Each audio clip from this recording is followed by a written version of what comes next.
Alone, you can only do so much, dear. But you see, together now, you can do so much more. Vinyllguru in the house. Here to talk to you today, honey, about amazing duet albums. Yes, killer collaborative albums that have just shook my world. Let's get into it. Vinyllguru, Vinyllguru. Vinyllguru. So let's do it, darling. The first one is gonna be Jane Birkin and Serge Gainsbourg. Phenomenal record, came out in 1969, and this was quite the duo, dear. A little backstory: Jane Birkin, she was an English kind of fashion icon and all that, based in England, and of course the French exquisite Serge Lucien Gainsbourg, actually. He, of course, icon of the French pop world. She actually met him when she was 21, and I don't know, it was magnetic. She used to actually be with John Barry. Yes, the English composer John Barry, done all those phenomenal James Bond movies. Yes, that John Barry. But she, I don't know, she met him in the late 60s. They had that magnetism. They hitched. And it was phenomenal. It gave us this record right here. A record, Je t'aime, mon non plus. This record right here is one of his biggest records, you know, being next to the following record after that, of course, an iconic one at that.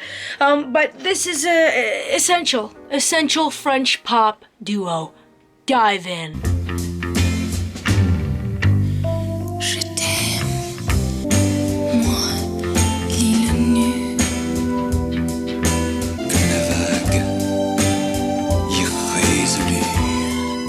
Next one up is one you simply cannot ignore, darling, because come on, Ike and Tina Turner. This is phenomenal. I mean, this is just exceptional stuff.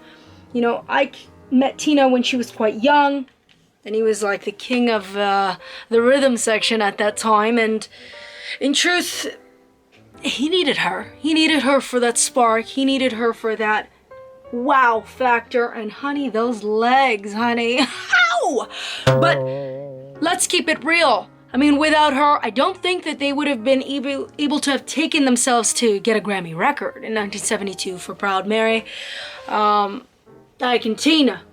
Ike and Tina, honey. Getting rusty. I can't believe nothing you say. And I see what you do. You know you're funkier than a mosquito. Here's another one, okay? Two killer acts that hold their own in each genre. Robert Plant and Alison Krauss, doing a record in 2007 called Raising Sand. Now, this record was exceptional for them. It was their highest peaked record for their first week. I mean, we're talking 115,000 in their first week. That's the highest that each of them have both done in their solo careers. But of course, when you come together, that's where that magnetism comes, darling. And this album is exceptional. It's got so many great people playing on it. But I love the way it sounds. It's so well recorded. It's so beautifully written. This is a phenomenal duo. Real firesome. And, I mean, she definitely looks like she's tickled a collarbone or two of Robert Plant's, doesn't she? Anyway, dear, chemistry. That's what I'm saying. Chemistry is there. Let's give it a whirl. Got the money and I got the honey. She got the she's all mine. I'm so. This next record is gonna be a record I still cite as one of those best ultimate duet albums of all time, dear. At least for me. This is Nancy and Lee. Oh yes, honey. Nancy Sinatra and Lee Hazlewood. Quite the collaboration, I must say. You know, due to the wonderful operation of Frank, actually, Frank Sinatra, of course, being Nancy's father, he went over to Lee and asked him if he can help boost her career a little bit, if he could collaborate with her. And so they started working it out, especially for this Geniusness. This came out in 1968. This is a phenomenal record, and it's funny, when working on the record, These Boots Are Made for Walking, he actually wanted that song for himself. But she insisted and kept telling him, this is not a song for men, this is a woman's song. I must sing it. And of course he said, well, dear, if you sing it, you can't sing it like a little nice girl. You're out here singing for the truckers now. It always stuck with me, honey. Anyway, this record is exceptional. I'm still looking for Nancy and Lee 2. There's a second one to this. It's a white cover. Yes, that record is, I mean, I like it just as much. I know some people prefer this one to that, but hey, still good. Still good. I love these two together. They are quite the personalities. When you bring them together, sparks fly, rocket ships soar, birds chirp, honey. Nancy and Lee. Some velvet morning when I'm straight. Phaedra is my name. So we're talking duets, and there was absolutely no way I couldn't include him, especially being a soul sister. So this is gonna be Marvin. Hey, Marvin Gaye, honey. Marvin was the king of duets for Motown. He held it down, darling. And unfortunately, it was a blessing and a curse for him, as it seemed like everybody he did a duet with, some weird, strange demise happened to them shortly after. You know, like, for instance, with TAMMI. TAMMI, unfortunately, found herself having a brain tumor after. And Kim, he also did a duet album with Kim, Take Two. Now this album, she shortly left the label after doing this album as well, for, you know, God knows what. This is a record, Marvin and his girls, this is a kind of a comp record, you can say, with all of the vixens at hand. And the other darling, you know, Mary Wells, right there, as you can tell. Mary also left Motown and never was able to recover. You know, she couldn't get her career back and flowing and going after this. So, of course, the demise of her, too. So you can see, wasn't good luck getting with Marvin, that's for damn sure. And he wasn't feeling like he ever wanted to perform with a female again. So there was trouble in his waters. But I don't know, something picked up back in his heart, and he felt inclined to put out this record right here. A record, one of probably my favorite duet record that he did. Yeah, this is gonna be Diana and Marvin. Came out in '73. He finally felt like he could do it again. And you know, at least this was in the height of both of their careers, so they really had nothing to lose, and so much flourishing to gain from the magnetism, of course. This is Marvin, and this is Diana. Dons, absolute dons in the game.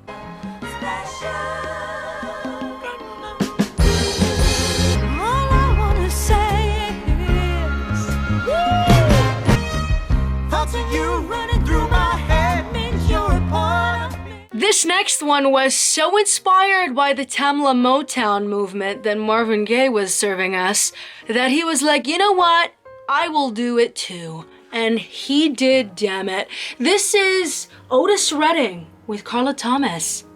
1967's King and Queens, an exceptional record. Look at that album cover, phenomenal. Of course, it features that huge song of theirs, Tramp. They also covered Eddie Floyd's Knock on Wood as well, but this record was a banger. They recorded it just before his passing, to be honest, towards the end of 67. He died right at the tail end there. But I mean, a phenomenal album. So, Stax. When something is wrong with my baby, I feel that same old misery. When something is wrong with my Here's another weirdo that is an obsessed collaborator that I talk way too much about. We're talking, I don't know if you recognize this cover, dear, but this is David Byrne and Brian Eno. And this record is a phenomenal one. My Life in the Bush of Ghosts. Weird title, I know, but this record came out in 1981.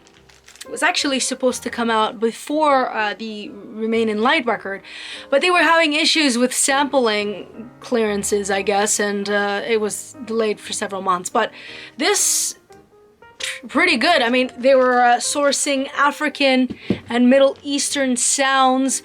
Really good stuff. I mean, what can I say? They have another record that they did in 2008 called Everything That Happens Will Happen Today. It came out in 2008. Really hard record to get now. That's a definite, you know, grill for me. But came out in 2008, and it looks like a house. I'll show you here. So there is that one too. And there is the other one that I've showed you now a couple of times, but here we go again because, you know, the video, it works. This is a record that he did with St. Vincent that came out in 2012. They actually met during, I think they were doing like a charity benefit, and they met, I guess, exchanged info and kept in touch. I guess they reached out again and put out the feelers, and this baby happened. And I'm glad it did, dear, because it really shook up both of the way that they view certain things, at least in the studio. Really great record. And there's some really interesting people that have worked on this record as well. People like, you know, the Dap Kings and Antibellas, people on Daptone record label. Gorgeous.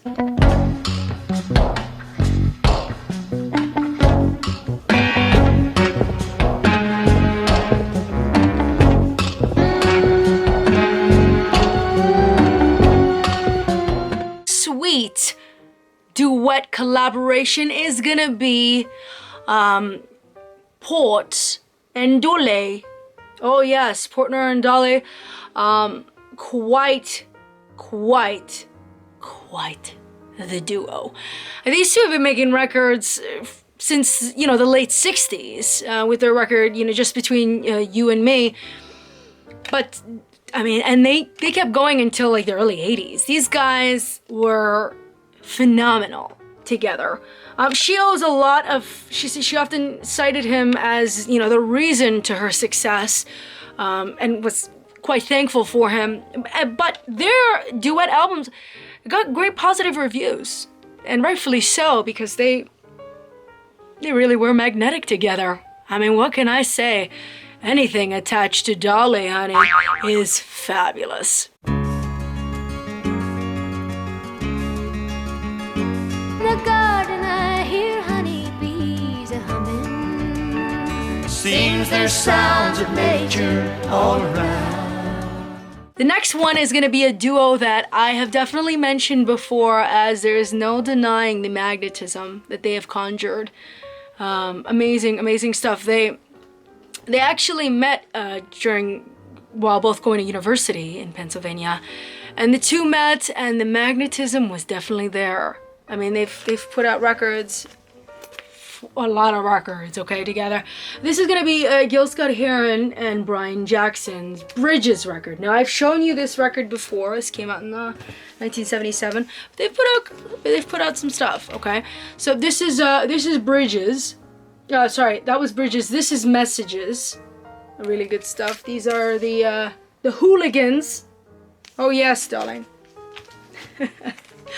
Brian Jackson, phenomenal cat. He actually worked with some other cats after this, you know, like Earth, Wind and Fire and Stevie Wonder and stuff like that. So definitely some good stuff to check out there. We're sliding through, still we can find a way.